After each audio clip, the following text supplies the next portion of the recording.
Kemerdekaan baru saja diproklamasikan, tapi bahaya justru muncul dari dalam. APRA menyerang Bandung, DITII bergerilya di hutan Jawa Barat. Siapa mereka? Apa yang mereka perjuangkan? Dan bagaimana divisi Siliwangi menghadapi semuanya? Peristiwa Angkatan Perang Ratu Adil. Apa yang terjadi? APRA adalah pasukan militer yang melakukan pemberontakan bersenjata terhadap Republik Indonesia dengan menyerang kota Bandung. Siapa yang melakukannya?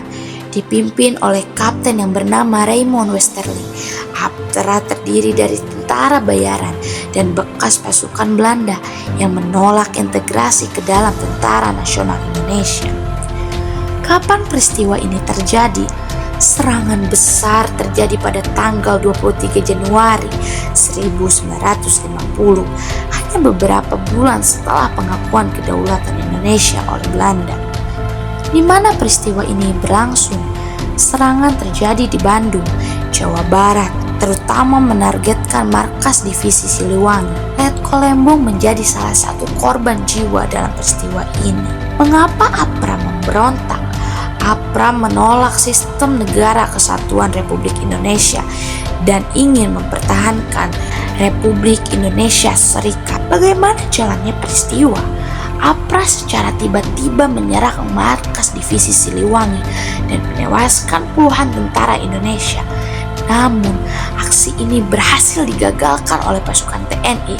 Westerling melarikan diri ke luar negeri dan APRA dibubarkan. Gerakan DITII.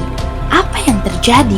DITII adalah gerakan pemberontak bersenjata yang ingin mendirikan negara Islam Indonesia dan menolak Pancasila sebagai dasar negara. Siapa tokoh utamanya? Gerakan ini dipimpin oleh Kartosuwiryo, seorang tokoh Islam radikal yang dulunya pernah bekerja sama dengan Jepang dalam masa pendudukan.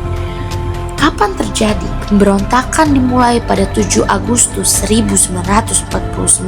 Di mana lokasi utamanya? DITII bermarkas di daerah Gunung Gelis dan Gunung Ciseti di wilayah pegunungan di Jawa Barat.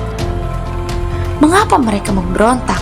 Kartosuwiryo menolak hasil perundingan Renville dan kemudian proklamasi RIS. Ia menganggap pemerintahan Indonesia telah menyimpang dari syariat Islam dan memproklamasikan berdirinya negara Islam Indonesia. Bagaimana cara pemberontakan ini dilakukan? Melalui perang gerilya, penyusupan, sabotase, dan propaganda keagamaan. Mereka membentuk pasukan bersenjata di hutan dan pegunungan, menyerang desa dan TNI. TNI melakukan operasi militer besar-besaran selama bertahun-tahun.